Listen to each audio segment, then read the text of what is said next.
En un mot, je pense, il est nécessaire de décrire les faits, la réalité de cette existence, de ce qui se passe à travers ce monde cruel. Comme disaient tous les dictons, un pot pourri, fier comme un pou, avoir la poisse à la queue de la chaîne, en avoir ras-le-bol, que se ressemble s'assemble. Au royaume des aveugles, les bornes sont rois. Je vide mon sac et je parle. Qui sème le vent récolte la tempête. Qui se sent morveux se mouche. Je te passe à tabac, n'est pas aller au tabac, c'est-à-dire se rendre au bureau, au trou, du tac au toc, morveux. 42 millions d'Algériens souffrent, attendent, écoutent. Il n'y a que les Kabyles qui se battent. N'importe qui vous dira où est la vérité. De ce fait, à travers cette réalité d'existence, les eaux de mon village, la pierre dans mon village, la fontaine, la place du village, la ruelle, les faits, la vérité, la bonté de tout ce qu'on a dans nos cœurs. Nuit bleue où scintillaient des myriades d'étoiles, aube d'or éblouissante derrière les volets clos, deux allées de platanes cuivrées par les rayons torrides et flottant sur toute chose un parfum de menthe et de basilic. Vous voici image forte d'une enfance, image vive de tes eaux. Mon village, source chuchotante, cascade en flot de dentelle, ruisseau transparent, vous coulez encore au plus profond de mes rêves, prêt à laver toutes les sueurs d'un monde. C'est un regard. La part du feu. Voici les langues houles de la mer. Voici le ciel troué de feu. Voici le cœur et le sang. Voici l'angoisse et la tendresse. Et moi dans ma nudité d'homme, avec ce cœur qui bat comme le fauve, trop longtemps poursuivi. Ce qui se passait du côté des étoiles m'échappait.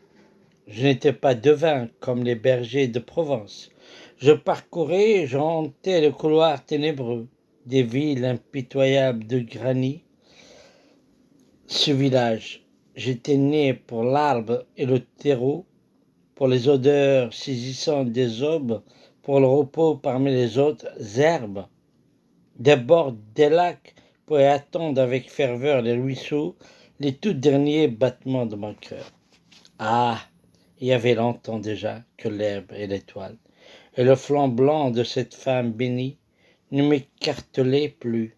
Le choix n'était plus le mien, les jours et les nuits glissaient sur mon corps comme les larmes tièdes de fiancés. Abandonné, je rêvais à des tours vertigineuses, à des profondeurs abyssales, rejoignant la forge pourpre du centre de la terre. Je pensais à des amours évanouis, à ces arbres brûlés, à des bras blancs comme des éclairs, à ce doux tremblement charnel de la terrible évasion. Les feux, la bouche rouge, les vérités essentielles, le désastre et les crépuscules, tout ce qui se malmène et qui s'embrase, le grand écart de cette force forcée, menottes au poing et chevilles liés. C'est quoi ce mensonge? C'est quoi le mal? C'est quoi la peur?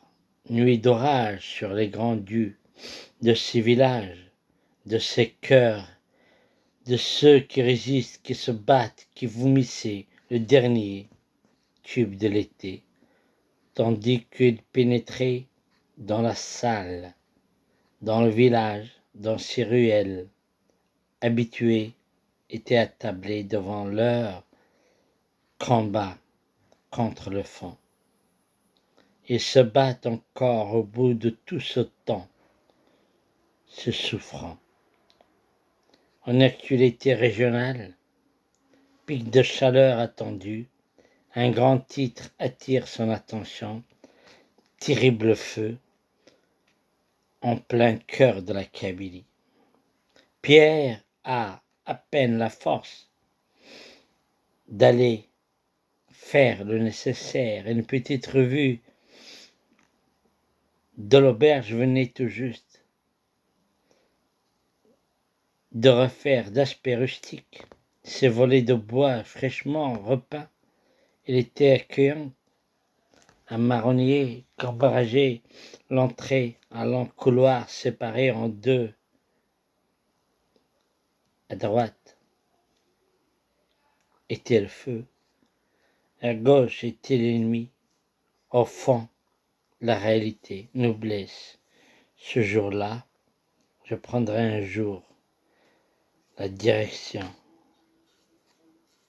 de la vérité, sans faille, dans la Kabylie. Il venait de terminer ses faits. Enfin sourire arqué de pleurs, et la souffrance est au cœur. Ce qu'il m'a appris au cours de la réalité, je me bats sans cesse. À tout honneur, en tout bonheur, je vous laisse d'emblée à cette proposition.